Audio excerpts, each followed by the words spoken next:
Terima duit, saya minta dipecat dari perusahaannya. Terima duit, saya pecat. Kan birokrasi ini sering membelit, mempersulit seluruh regulasi. Padahal birokrasi itu dibuat untuk membuat kemudahan dengan mitigasi problem, bukan administrasi. Makanya otaknya harus dipakai. Kalau resiko lingkungan rendah, ya nggak usah UKL UPL sama pabrik kimia. 3 jam harus selesai. Mindset itu dirubah. Yang saya salahkan adalah negara. Kenapa Anda tidak hadir? Selama ini apa sih yang dilakukan oleh negara dan para pejabat? Duit pajak dari perusahaan itu tidak kembali secara utuh pada warga. Dibahas di DPR macam-macam keinginannya, ingin perjalanan dinas, ingin studi banding, ingin itu, ingin ini. Pemda provinsi juga begitu, ingin bikin acara di hotel, pidato-pidato sebentar, balik honor, studi banding, dalam negeri, luar negeri. Ingin biaya yang dikeluarkan oleh pemerintah cepat keluar, pertanggungjawabannya rendah, tapi tidak punya impact bagi lingkungan. Infrastruktur hancur, listrik tidak tersambung, air tidak mengalir. Rakyat berkata apa? Apakah marah sama pemerintah? Tidak, karena pas pemilu udah bagi amplop. Marahnya sama perusahaan.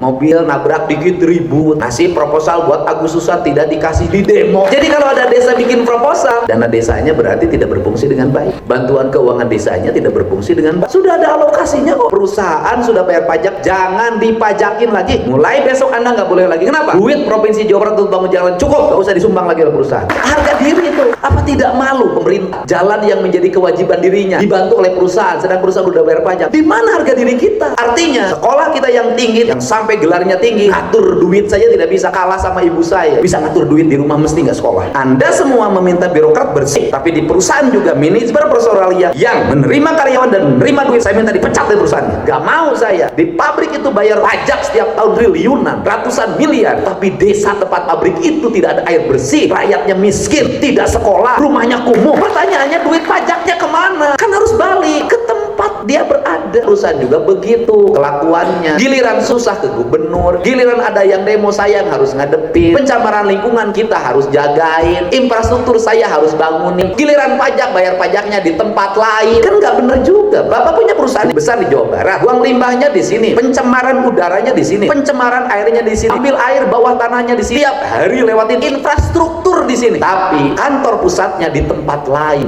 bayar pajaknya di kantor pusat, bagi hasil pajaknya di kantor pusat. Enak yang punya kantor pusat, tidak kebagian apa-apa, tidur aja duitnya triliunan. Kami ini babak belur. Terus kami harus ngebangun dari mana? Saya harus ngebangun dari mana, saya tanya. Kan kami harus bangun infrastruktur jalannya, jaringan listriknya, kami harus jagain warga untuk jagain industri agar tenang. Kami mau dapat duit dari mana? Kalau yang menikmati duit dari perusahaan itu di tempat lain, ditambah lagi yang kerjanya bukan orang situ, dari tempat lain juga. Terus adanya industri buat apa? Tidak melahirkan pertumbuhan, merusak infrastruktur, membuat pencemaran. Ya lebih baik udahlah jadi pertanian aja, tinggal di gunung hidup tenang, daripada jadi kawasan industri. Lurah-lurah juga kayaknya sebentar waktu pembebasan tanah. Oke, rakyat aku jagain, aku belain perusahaan. Oke, infrastruktur saya bangun, saya berkomitmen jadi gubernur ini dengan baik. Kadang-kadang kalau sudah mainannya di tempat lain, sudah punya backingan sana sini, kita ini nggak dianggap. Mereka ini datang kapan? Pada waktu peresmian, gunting pita. Ada problem, kita yang ngadepin. Rakyat harus benerin, aparat desa harus benerin, kecamatan harus benerin, bupati gubernur harus bener. Tapi perusahaan juga harus bener. Ada kelompok orang lah mengatasnamakan lembaga, hancam. Saya bilang besok saya datengin, saya begitu tegas saya. Pemerintah harus bersih. Oke, kita bersih. Pemerintah harus bebas dari KN, siap. Tapi ingat, Anda juga harus terbuka. Kalau manajer HRD tahu kerjasama dengan lingkungan masyarakatnya, terima duit, saya pecat. Kenapa? Wibawa, Pak. Dan ini terjadi di mana-mana, saya tahu kok. Negeri ini akan baik kalau semua orang baik. Tapi negeri ini akan buruk kalau semua orang buruk. Untuk itu pemimpinnya tegas pada semuanya. Saya baik pada semuanya, tegas pada semuanya. Saya berdiri di tengah buruh, berdiri di tengah pengusaha, saya berdiri di tengah-tengah kepentingan masyarakat Jawa Barat apapun. Dan saya tidak akan memihak pada siapapun. Saya akan memihak pada satu, kepentingan bangsa dan negara, pemerintah Provinsi Jawa Barat untuk kesejahteraan rakyat, titik, untuk kepentingan saya.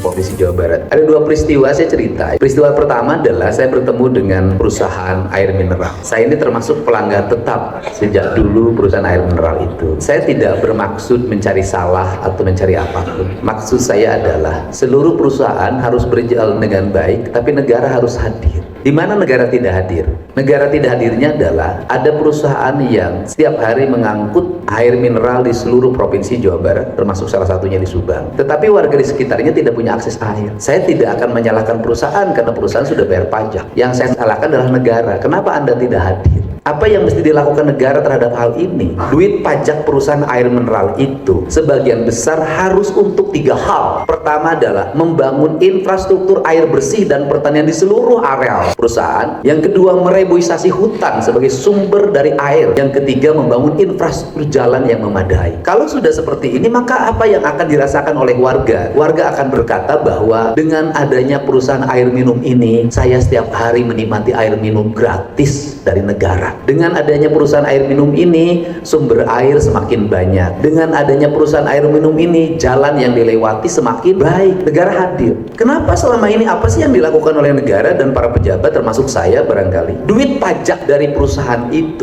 tidak kembali secara utuh pada warga. Kenapa? Dibahas di DPR, macam-macam keinginannya. Ingin perjalanan dinas, ingin studi banding, ingin itu, ingin ini. Pemda provinsi juga begitu, ingin bikin acara di hotel, pidato-pidato sebentar, balik honor, studi banding, dalam negeri, luar negeri. Ingin biaya yang dikeluarkan oleh pemerintah cepat keluar, pertanggungjawabannya rendah, tapi tidak punya impact bagi lingkungan. Apa yang terjadi? Infrastruktur hancur, listrik tidak tersambung, air tidak mengalir. Rakyat berkata apa? Apakah marah sama pemerintah? Tidak, karena pas pemilu udah bagi amplop. Marahnya sama siapa? Sama perusahaan. Mobil nabrak dikit ribut. Terus apa lagi? Ngasih proposal buat Agustusan tidak dikasih, di demo perusahaannya. Menurut saya tidak layak lagi siapapun mengajukan proposal ke perusahaan. Kenapa? Perusahaan sudah bayar pajak. Jadi kalau ada desa bikin proposal, menurut saya tidak layak. Kenapa? Dana desanya berarti tidak berfungsi dengan baik. Bantuan keuangan desanya tidak berfungsi dengan baik. Kenapa? Sudah ada alokasinya kok. Mereka sudah bayar pajak, sehingga berulang-ulang saya ngomong, kalau industri ingin maju, satu hal, perusahaan sudah bayar pajak, jangan dipajakin lagi. Aqua itu, saya sebut merek deh,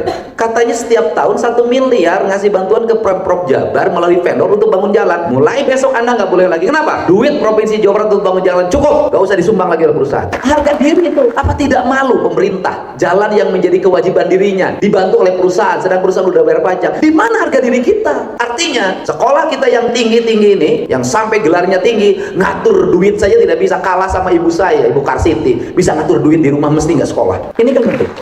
Saya yang kedua, saya bertemu lagi dengan BYD, dia curhat, bahan tambangnya udah habis, pembangunannya hampir nggak jalan. Saya kasih solusi, Anda ngambil kuari dari mana? Dari perusahaan ini. Oke, berapa harganya? Sekian. Mana kontraktor penyelenggaranya? Ini. Udah saya kasih mudah.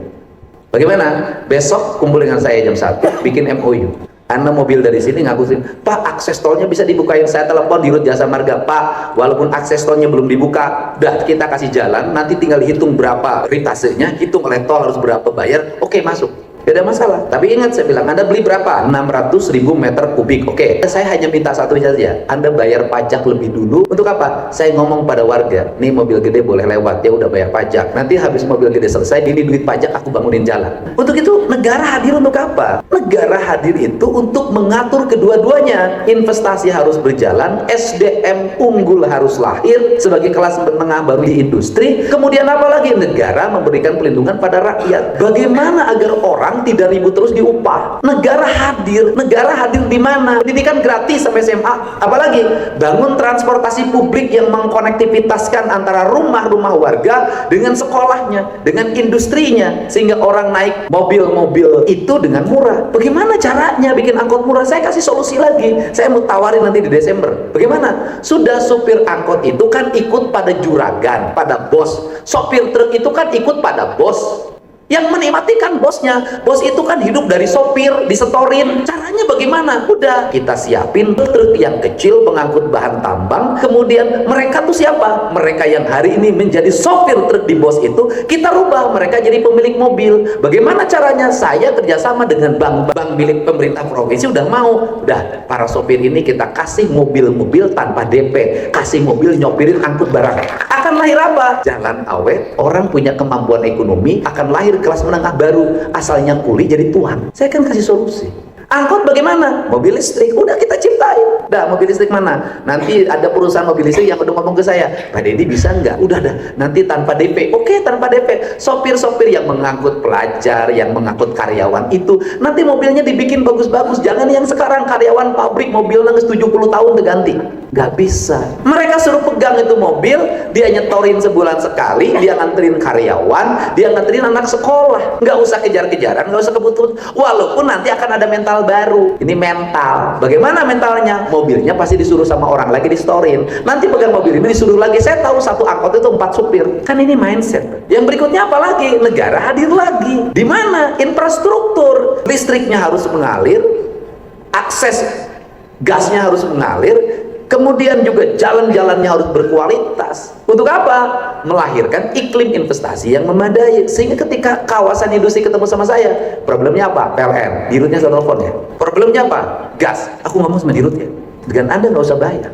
Kenapa? Saya tugasnya mengatur regulasi. Tugas gubernur itu adalah wakil pemerintah pusat. Maka saya harus punya akses di pemerintah pusat. Untuk apa? Mengkomunikasikan. Kenapa? Karena kalau tidak ada yang mengkomunikasikan, satu lembaga dengan lembaga lain tidak akan nyambung. Susah. Ini kan cara. Kan birokrasi ini seringkali membelit, mempersulit seluruh regulasi. Padahal birokrasi itu dibuat sesungguhnya untuk membuat kemudahan dengan mitigasi problem. Makanya UKL, UPL itu kan mitigasi, bukan administrasi. Makanya otaknya dipakai. Perusahaannya apa? Resiko lingkungannya tinggi enggak? Kalau resiko lingkungannya rendah, ya nggak usah pusing-pusing UKL, UPL.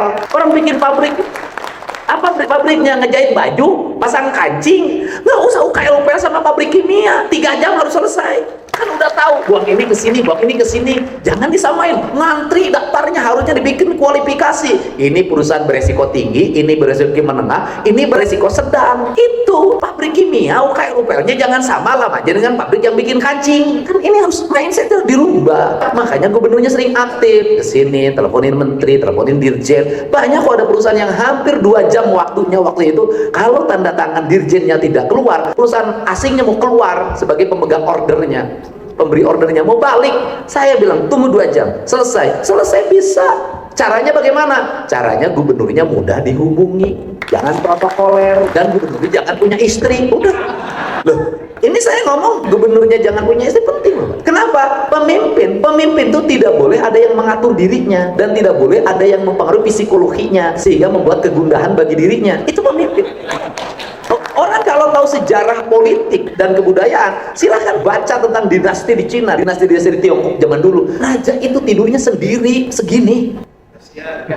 Enggak kasihan. Kenapa? Karena mimpi-mimpinya, ide-idenya tidak boleh dipengaruhi oleh yang di sampingnya. Dia netral, dia independen, dia tidak boleh dipengaruhi oleh siapapun kecuali gagasan yang ada dalam pikirannya. Ini penting dalam kepemimpinan. Anda silahkan dicek, kaisar itu tidurnya sendiri. Anda mau pergi ke Korea, tentang sejarah Korea, sendiri. Cuman bedanya, kalau mau nemuin istri, mau istri yang mana? Itulah, ini saya cerita tentang kaisar Cina. Itu tinggal dilihat. Oh, ini dia merem dulu, saya malam ini di sini. Tapi tidurnya itu tidak mempengaruhi perjalanan malamnya. Kenapa? Dia balik lagi ke tempat tidurnya.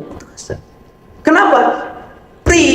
Free dia harus bebas, dia harus merdeka, harus terarah. Maka kata orang Sunda, pemimpin itu, ratu itu gurat batu. Karena gurat batu keras kepala, tidak mudah dipengaruhi dan tidak mudah berubah. Itu ratu dengan politisi beda. Ya kalau politisi berubah dalam setiap waktu, tergantung kepentingan dan arah angin. Saya ini politisi satu sisi, tapi di sini saya ini gurat batu. Saya kalau mau ngomong sebagai politisi, saya ini aneh. Kenapa? Saya ngambil sikap terhadap sebuah hal yang sikap itu ditakuti oleh banyak orang. Nyalon gubernur ngambil isu Sunda Wiwitan, kebudayaan. Mana ada yang berani di Jawa Barat?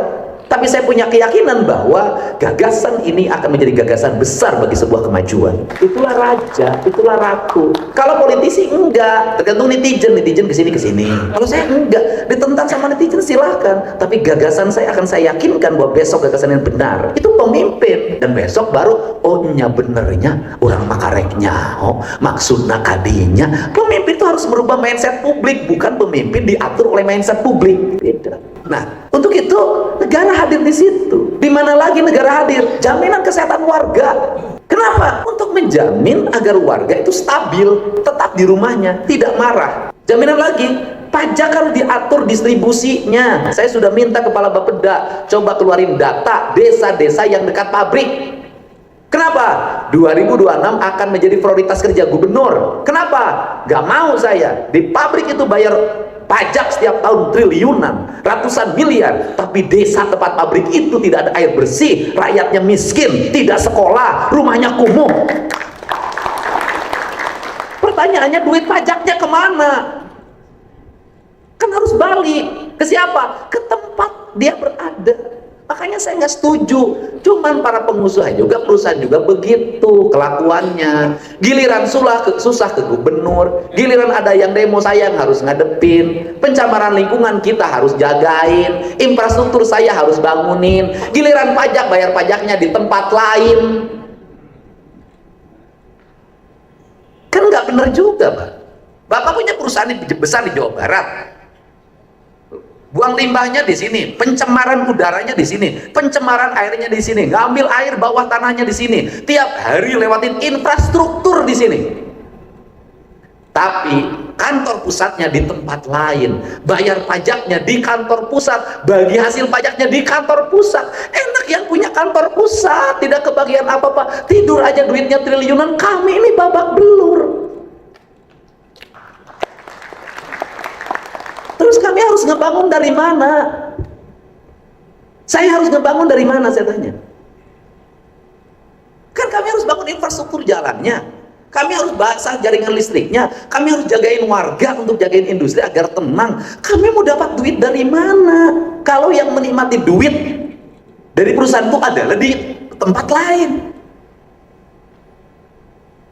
Terus makna bahwa industrialisasi ditambah lagi yang kerjanya bukan orang situ juga, dari tempat lain juga. Terus adanya industri buat apa? Tidak melahirkan pertumbuhan, merusak infrastruktur, membuat pencemaran. Ya lebih baik udahlah jadi pertanian aja, tinggal di gunung hidup tenang, daripada jadi kawasan industri. Lurah-lurah juga kayaknya sebentar waktu pembebasan tanah. Nah ini kan harus dibenerin juga. Artinya para pengusaha harus mengkonsolidasi juga. Oke, rakyat aku jagain, aku belain perusahaan. Oke, industri infrastruktur saya bangun.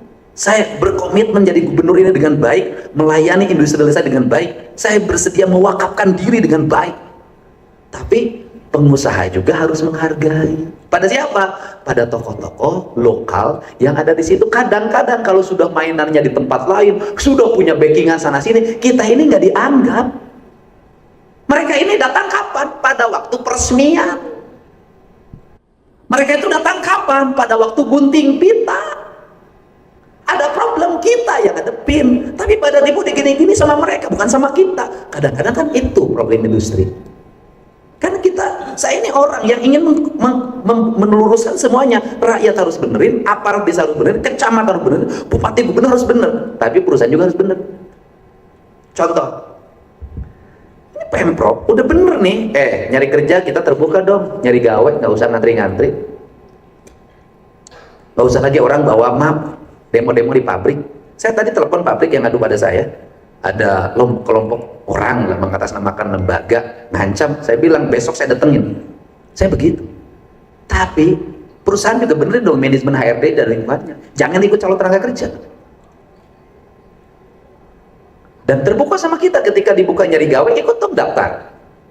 Artinya Anda semua meminta birokrat bersih bebas KKN, tapi di perusahaan juga manajemen personalia yang menerima karyawan dan menerima duit, saya minta dipecat dari perusahaannya. Tegas saya, Pak. Jangan minta pemerintah harus bersih. Oke, kita bersih. Jangan minta pemerintah harus bebas dari KKN. Siap. Tapi ingat, di perusahaan juga tidak boleh ada KKN. Anda juga harus terbuka.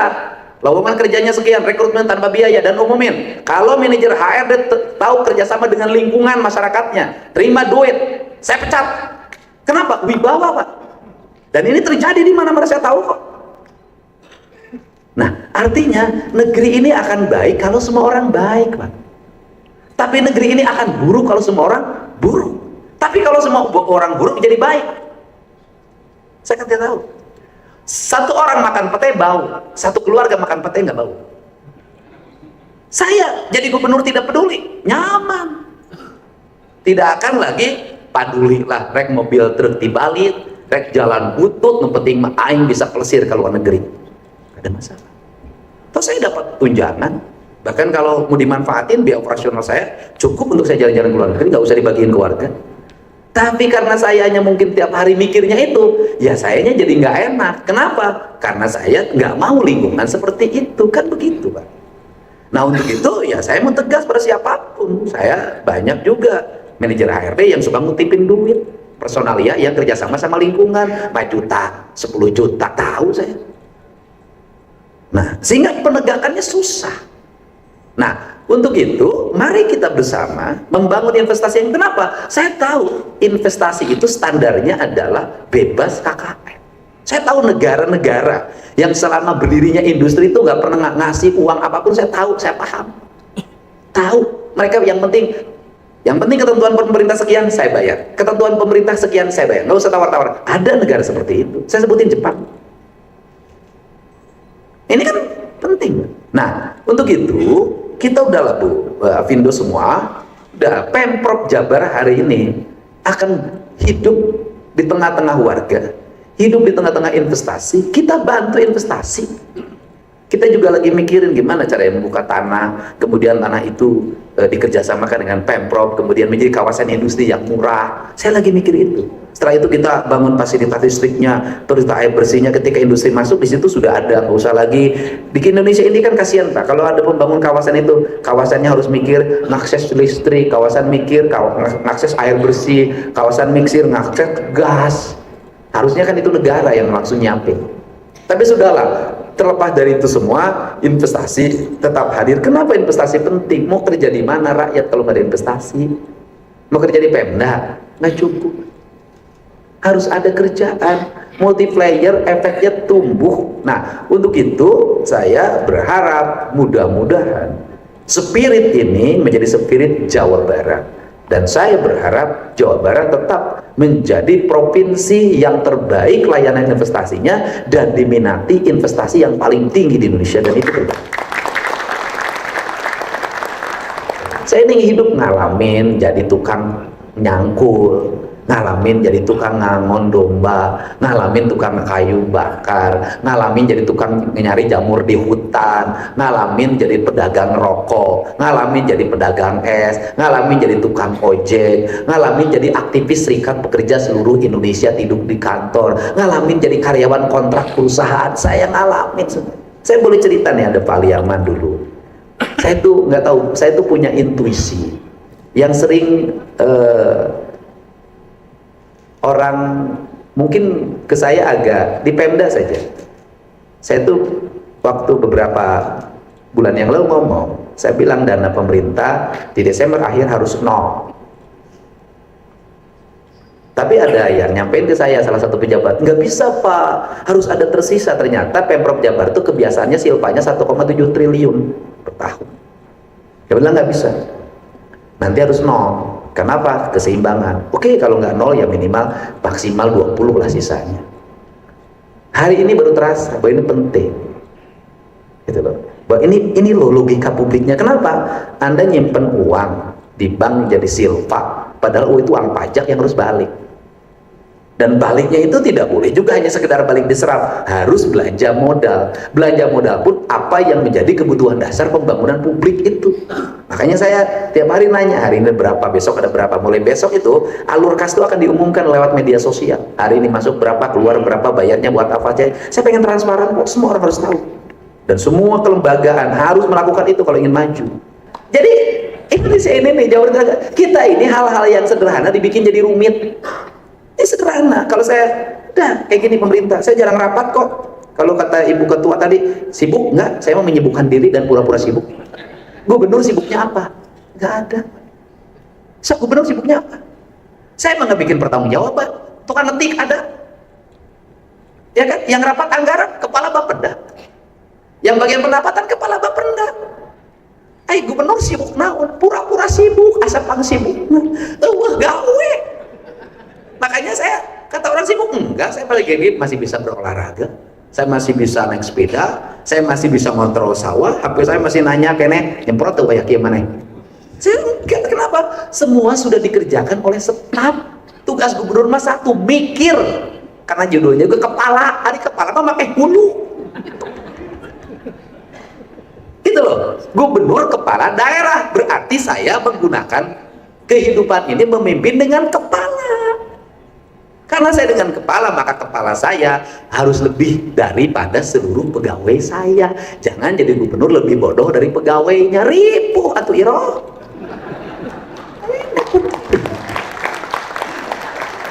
Makanya saya selalu ngomong kalau sama staf, Anda pemain, saya pelatih. Nah, pemimpin itu pinternya dari mana? Bukan dari baca buku sebanyak, bukan. Pemimpin itu seluruhnya itu berasal dari pengalaman hidup. Bapak jadi manajer perusahaan yang handal bukan karena sekolah, tapi karena pengalaman di perusahaan.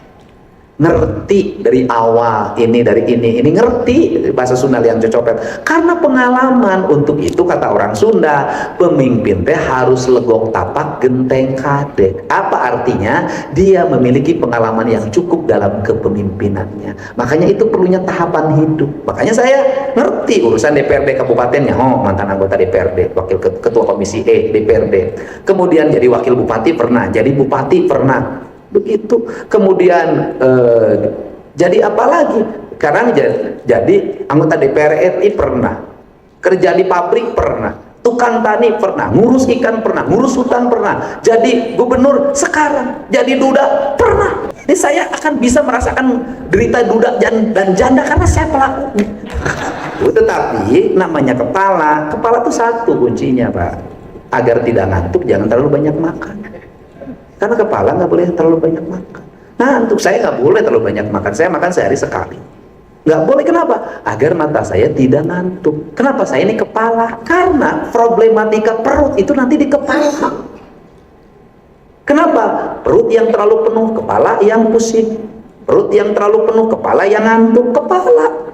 Ini penting. Makanya beda, karena kepala maka seluruh organ-organ yang ada di kepalanya harus dilindungi oleh batok. Maka dia harus kuat, harus kokoh. Agar kokoh kuat, agar tidak kemana-mana, kepalanya harus pakai iket, cing carincing bagai kancing, saring bagai iket. Maka dia pikirannya harus fokus ke depan. Sehingga saya kalau naik mobil itu selalu di depan. Kenapa? Saya ingin jadi pengendali dari sopir saya. Saya nggak mau yang dikendalikan. Saya pengendali. Kenapa? Saya lihat ke depan. Kenapa? Karena saya harus lebih tahu lebih dulu yang cantik di depan dibanding sopir saya. Lakson saya teh. Itu penting. Ini kan apa, kalau dengar cerita lucu itu kadang-kadang kan suka ada yang nemenin pakai motor pengarah. Itu yang motor pengarah tuh nggak pernah saya kasih tahu saya mau kemana. Itu yang kadang suka ada koridor tuh, sekali-kali, saya jarang sebenarnya. Itu nggak pernah saya kasih tahu saya mau kemana. Makanya kadang-kadang koridor saya tuh dia kesana saya kesini, saya nggak pernah kasih tahu. Sopir saya itu nggak pernah dikasih tahu, ajudan saya nggak pernah, ajudan saya bareng saya itu ajudan di belakang, saya itu nggak pernah kasih ke pokoknya mangkat. Driver saya itu nggak pernah kasih tahu apa, langkah saya nggak boleh bocor, kemana pun saya pergi nggak boleh bocor. Bising ajudan saya, ditanyakan bapak kerja di mana, reka mana, aing cicing kalau aku mah aing, mentaknya bapak aing, lantaran bapak aing yang mimpin lagi kuma aing. Apakah kuma aing ini absurd? Tidak, kuma aing ini terarah, terencana dan terarah, ada target dan tujuan, dan itu bisa dilihat dari progres. Ya progresnya ya pembangunan. Pembangunan ya silahkan lihat, progres anggarannya silahkan lihat, serapan anggarannya silahkan lihat, realisasi anggarannya silahkan lihat, realisasi pendapatannya silahkan lihat. Sehingga dalam keadaan santai, kadang-kadang saya tidak pernah rapat, kan serapan anggarannya terbaik di Indonesia. Cek ya, hari begitu tidur dikasih sabar hajang. Iya, ganyang saya balanjana jangan naon sebutin, saya itu ngatur, Pak. Untuk ini kenapa? Saya belajar dari ibu saya. Ini cara membangun harus begitu. Nah, staf itu satu, diberi kepercayaan itu satu, diyakini, tapi bahwa pemimpinnya mengawasi, dia akan hebat. Nah, untuk itu urusan investasi ini yang menjadi arah. Jadi Provinsi Jawa Barat, Bapak udahlah, Pak ada kesulitan apapun, udah kita turun. Bahkan saya kan udah ngasih nomor tuh, pada seluruh industri ada kesulitan bilang sama saya tanganin.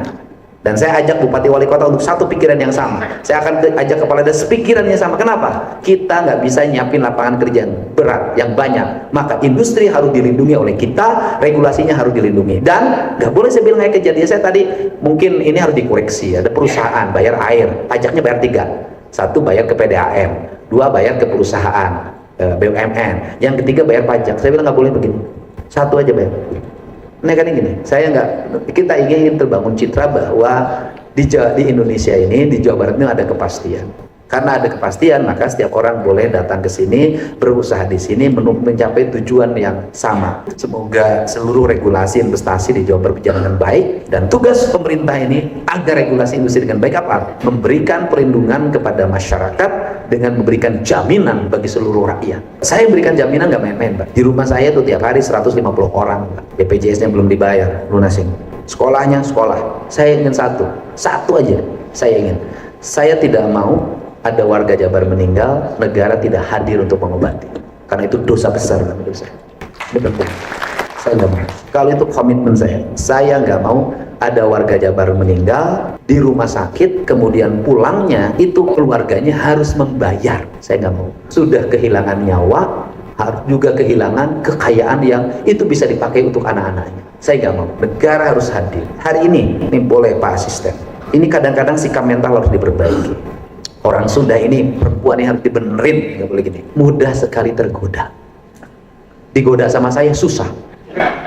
Tapi digoda sama orang Bogor, kemudian dipertemukan dengan orang Tiongkok, mau. Pergi ke luar negeri. Habis itu keluarganya nangis. Apakah gubernur membiarkan? Tidak, saya hadir. Ayo, proses. Hari ini Pak, buka di Snaker. Koordinasi aja, besok saya siapin 150 juta ya. Hari ini memerlukan dia 150 juta untuk transportasi pengembalian. Kalau mau ngomong Pak, ngapain sih gubernur ngurusin begini? Tapi bagi saya, siapin 150 juta saya bilang tadi. Kalau nggak ada pemerintah saya nyiapin. Kenapa? Ini harga diri bangsa. Masa negara sebesar ini, provinsi Jawa Barat sebesar ini, ada rakyatnya sekarang di Tiongkok mau dibalikin. Susah, 150 juta nggak punya. Harus ada. Dan problemnya cuma satu aja kan, hari ini mereka harus cerai dulu kan. Beberapa waktu yang lalu ada mayat di Korea, harus dikembaliin, harus bayar dia transportasi berapa? 50 juta, pulangin, bayar. Ini negara. Saya ini ingin menjaga kehormatan rakyat Jawa Barat, bahwa rakyat Jawa Barat punya pemimpin. Ciri rakyat Jawa Barat punya pemimpin adalah kalau ada kesulitan, ada yang menolong, membantu dan mengayomi, karena tugas pemimpin adalah itu. Begitu bahwa saya berdiri pada kepentingan semua, berdiri di atas kepentingan para pekerja. Pekerja harus sejahtera, tidak boleh ada perusahaan yang tidak membayar upahnya dengan baik.